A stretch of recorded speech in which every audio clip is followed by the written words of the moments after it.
यह कहानी है एक सन्यासी की। सन्यासी वह होता है जो अपना सब कुछ त्याग कर सिर्फ एक चीज को अपना लक्ष्य बना लेता है।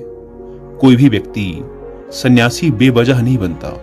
सन्यासी बनने के पीछे एक बहुत बड़ी वजह होती है। उस व्यक्ति के सन्यासी बनने के पीछे भी एक बहुत बड़ी वजह थी।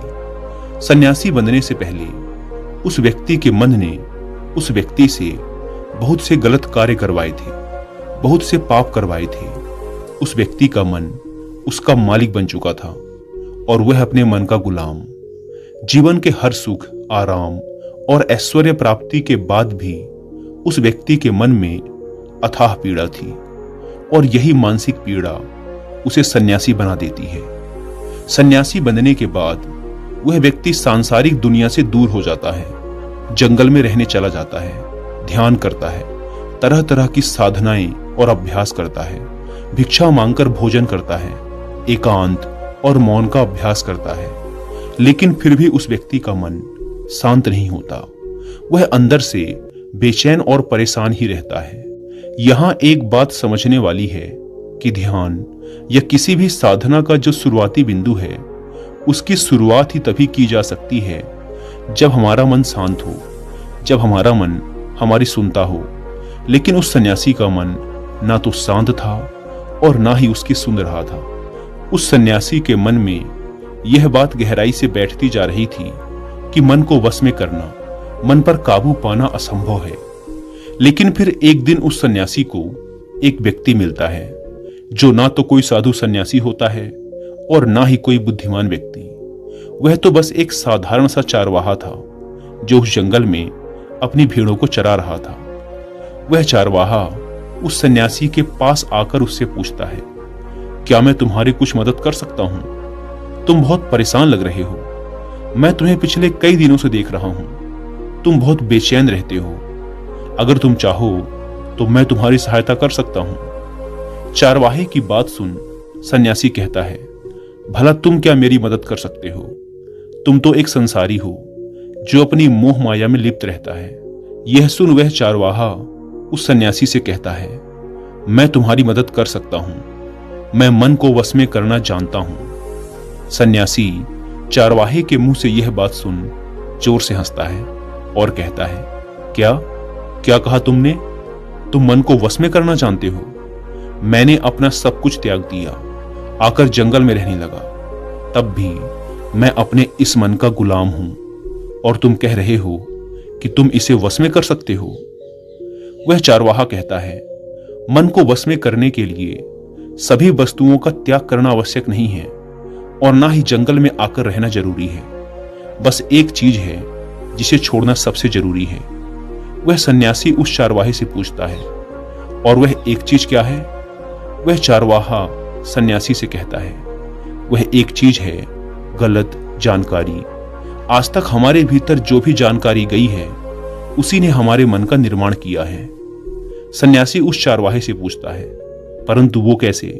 वह चारवाहा समझाते हुए कहता है, मान लो तुमने आज तक अपने जीवन में सेब का फल नहीं खाया, तुम्हें सेब के स्वाद के बारे में कुछ भी नहीं पता, तो क्या तुम्हारा मन कभी सेब खाने को कर सकता है? नहीं ना। इसीलिए हमारे मन का निर्माण जानकारी से होता है। वह सन्यासी उस चारवाहे की बात से प्रभावित हो जाता है और उससे कहता है, क्या आप इस बारे में मुझे और विस्तार से समझा सकते हैं? वह चारवाहा उस सन्यासी से कहता है, अगर तुम अपने मन को वश में करना चाहते हो तो अब मेरी बातों को ध्यान से सुनना। तुम अपने मन को वश में केवल तभी कर सकते हो जब तुम अपने मन की जड़ों को देख पाओगे। मन का निर्माण जानकारी से होता है और हमारे शरीर में जानकारी के 5 प्रवेश द्वार होते हैं।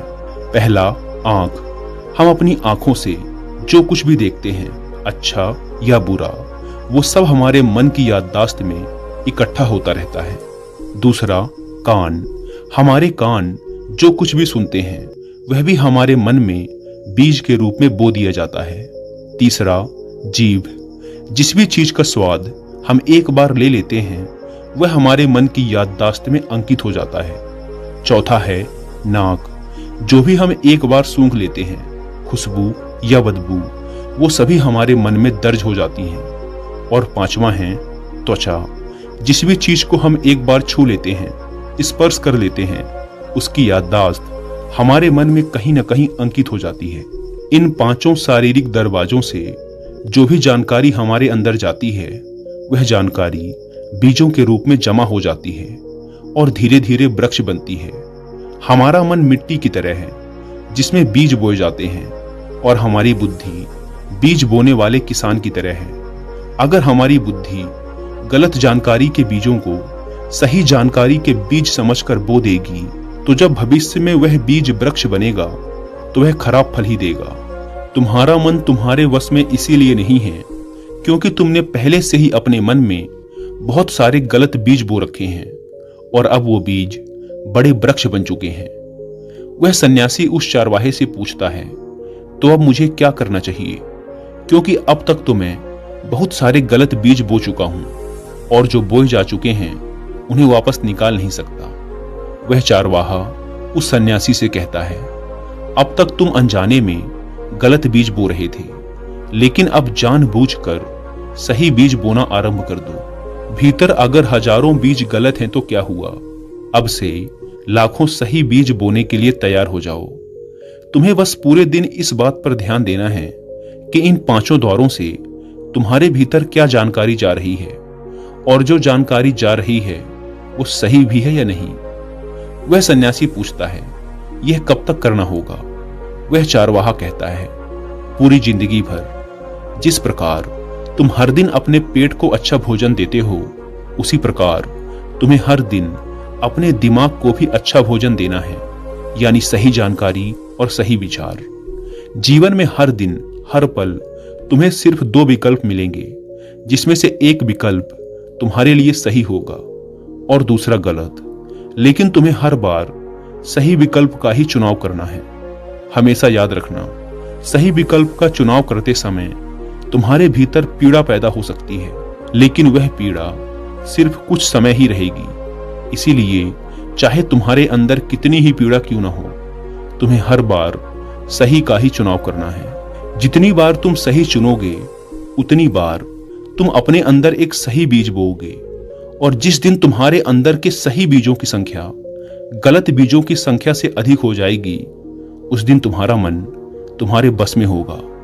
लेकिन उस दिन के लिए आज से, अभी से अपना प्रयास जारी रखना होगा। वह सन्यासी तो उस चरवाहे की बात को समझ जाता है, लेकिन क्या आप समझ पाए?